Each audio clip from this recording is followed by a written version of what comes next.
So, how does Genthru do against the greatest criminal band the Hunter x Hunter world has ever witnessed? Short answer, not very well. I've found that in comparison, Genthru's actually kinda weak, and honestly, struggles to even beat the non-combatant members of the troupe. But in order to prove that, we first need to find a way to scale Genthru to the Phantom Troupe, which is actually surprisingly easy. We see that Genthru gets taken out by a rock from Gon, after already getting kicked. We also see pre-Nen Ramon get hit by a rock from the same Gon, and gets taken out of the fight, but is not knocked unconscious. While there are different amounts of damage before the attack, and they had different outcomes, I think that it is fair to say that Ramon without Nen is relative in stats to Genthru. This would mean that Ramon with Nen should scale noticeably above Genthru in stats. Due to Ramon being an officer, it would logically follow that he should be somewhat relative to the other officers with some obvious exceptions. This helps a ton, because we see most of the other Phantom Troop members fight officer names, so we can scale them based off of that. So, now that we have a baseline for stats, we now need to go over his Nen ability. Overall, the little flower isn't that good. Its strength seems to not be that different from his punches, and it requires him to get up close and grab the opponent. And the other part of his ability, Countdown, is useless in a one-on-one. Overall, it's kind of a bad ability. Now that we've finished scaling Genthru, time to put him up against the Phantom Troupe. In order to do this, I will be putting Genthru against the members in the order that I put them in my ranking of the Phantom Troupe video, which you should check out after you finish this one. First up is Troupe, who Genthru pretty comfortably beats. Troupe has an insane lack of feats, and his physicality doesn't seem to be that great, while also not having a combat-based Nen ability, and as such, I think Genthru wins. Next, we have Kalluto, who does actually have some combat feats. Kalluto was able to kill an officer ant, however, due to the fact that it seemed to be on the weaker side, and it just stood there letting him attack, it is an amazing feat. I think it would make sense for Kalluto to be physically relative to the ant, because if he was way weaker, then the ant would have just instantly killed him, and if he was way stronger, then he wouldn't have needed to use his Nen ability.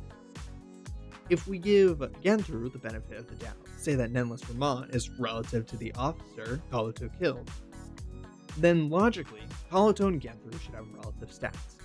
So being generous to Genthru, it's still a high diff fight that could honestly go either way.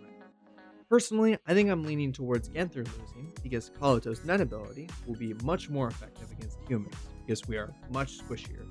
So, it would be easier to get paper stuck on us, rather than having to aim for the joints on the Chimera ant. While Genthru's ability requires him to close the distance, so Kalluto could just avoid him. So, yeah, I'd honestly give this win to Kalluto. But because I want to keep the video going, we'll just say Genthru wins. Hakunoda doesn't really have any feats, and our Nen ability doesn't really lend itself towards combat. So for those reasons, I'm just gonna say that Genthru wins. Now we finally have Shizuku. I'm going to be real. She wins against me.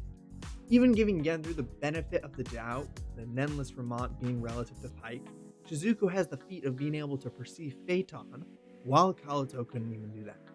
This means that Shizuku scales above Kalluto noticeably, who should scale somewhat to Genthru. As such, Shizuku should scale around Genthru's level bare minimum, if not just straight up above him.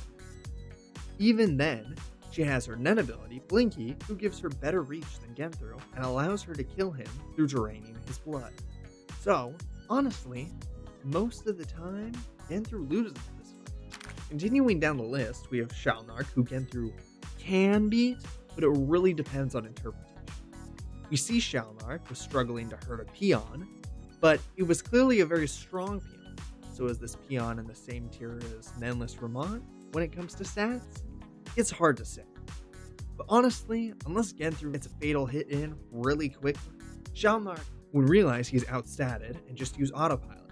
So the fight really comes down to, can Genthru kill Shalnark before Shalnark can use autopilot?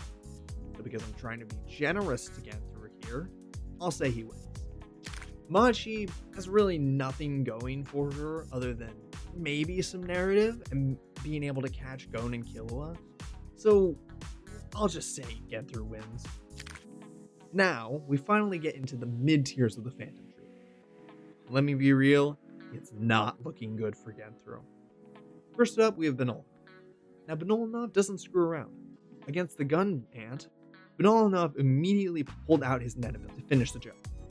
While the spear did no damage to the ant, that shouldn't be too much of an issue because Genthru should scale below or to the ant, likely below. This means that Benolanov's base punches likely wouldn't do much, but the spear could likely do some damage. Then there's the fact that Benolanov has Jupiter, which is going to vaporize him. So now, how would this fight go? Well, Benolanov would likely win. The reason I think this is because he's going to immediately start with the spear. Because Genthru doesn't know what to expect, he isn't going to immediately try to stop him. This will lead to Genthru being damaged from almost the start of the fight. This means that the gap between Benolanov and Genthru's stats will be widened. After that, Benolanov might use his spear a couple more times or just stall, letting Genthru bleed out until he wins. And yeah, Genthru loses the rest of these fights too. Finks, even if we want to argue that Genthru has equal stats to the gorilla that Finks fought, which is insane glaive, Finks has Ripper Cycle Throw, which is going to rip through him. Even if he can't get the 7 turns it would take to one-shot Genthru, even getting just 2 or 3 is enough to do decent damage. So Finks could just back up, rotate his arm once or twice, and then when Genthru comes in to stop him, BAM! He's turned to mush. And if Genthru doesn't try to stop him, then he just keeps winding, and Genthru's dead again. Nobunaga and Franklin are kind of weird, because they have no feats. But due to the fact they are combat members of the troop, and as such should scale to Finks, I'd say they both beat Genthru. Also, Franklin has range, which helps a lot. And finally, we get to the top tiers. And, well, do I really need to say anything here?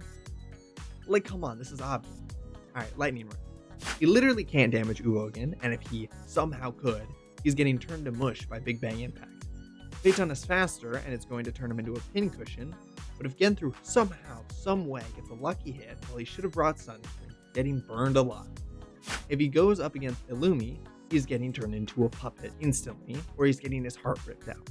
Rollo might not even bother to steal Genthru's ability because, let's be honest here, it's mid, and it's either going to Fun Cloth dip him, or just beat him up. And finally, Hisoka is going to slit his throat or string him up with bungee, and leave him there because he isn't worth his time. So yeah, Genthru versus the Phantom Troop really isn't close. If we push him to his absolute limit and give him the biggest possible benefit of the doubt, he gives the mid-tiers of the Phantom Troop a high diff fight, but still loses. But if we use the more reasonable interpretation, he is a Shizuku and kalluto. Well, with that out of the way, I hope you enjoyed the video. Please like, subscribe, and comment if you disagree with me. But with that out of the way, I hope you have a wonderful day.